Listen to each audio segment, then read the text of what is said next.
Sir, magandang gabi. Tanong ko lang po kasi curious lang kami dun sa ano kasi nga yung salt water po ba at saka yung alkaline water pareho yung effect or iba talaga yung salt water sa alkaline? Kasi ang pH ang pinag-uusapan yung potential Opo. hydrogen. Yung alkaline kasi, ah, meron kasing pH na tinatawag, kasi depende sa dami ng asin mo. Kapag tinaas mo yung asin, pumapalo rin siya ng 10 pataas yung pH. Masama rin yun.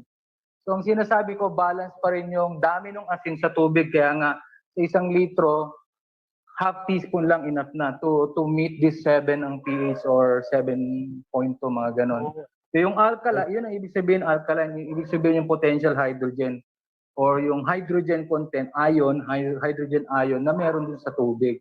Wag tayong ma-confuse dun sa alkaline, kaya nga may pH chart na ang pinakagitna 7, kapag sumobra ka doon, 7, pumunta ka sa 14, very high alkaline yun. Mauuwian mo naman alkalosis. Kapag bumagsak naman doon sa pH ng 7, bumagsak ng 1, 0, acidosis naman yon. So, kailangan nasa gitna ka lang palagi. Kaya ako pinapainom ng salt and water kasi nga para ma-maintain nyo yung water, hawakan ng sodium, kasi yung sodium ang naghahawak ng tubig sa blood plasma.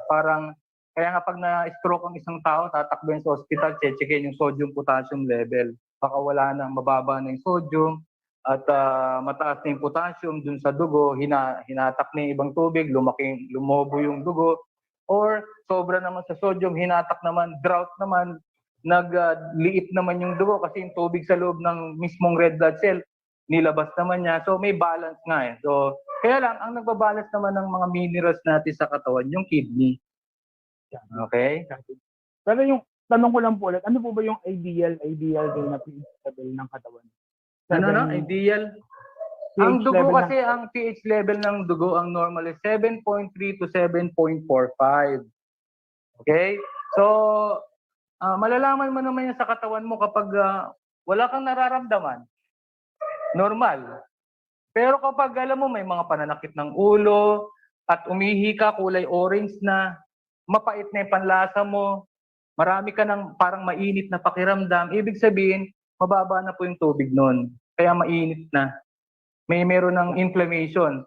May mga nasusunog na. For example, tumakbo ka, nagiinit ka na. Anong pamatay sa sunog? Kaya nga inflammation, tubig. So, inflame. Ganun lang kasi. Okay? Last question po, sorry. Kasi yung ginagamit po kasi namin tubig dito, naka-preset na. Yung alkaline water namin is up to 9.5. So Hindi 9 po, po, ang content ng sodium ang tinatanong ko. Kung wala siyang content ng sodium, yun ang problema. Napakahalaga po ng sodium. Na-meet mo naman yung pH ng 9.5. Ang sinasabi ko lang, anong mineral na nagpataas ng potential ng hydrogen ions, anong meron? Paano siya tumaas? ano po kasi, Is it the potassium kasi? Baka yan yung, ano ba yon? Ano ba tawag dyan? Kangen machine.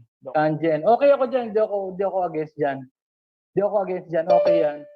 Ang ano lang, maglagay ka lang ng salt. Walang problema kung may salt. Okay. Sige po. So hindi masama mag-mix pa rin ng salt doon sa hindi naman. Kasi nga, kapag okay ang kidney, ilalabas mo. Wala naman kayong mga maintenance dyan. Dok? Mga ano ba? 1 year na ako hindi nagme-maintenance. Nag-start ako since noong nag-intermittent fasting din ako.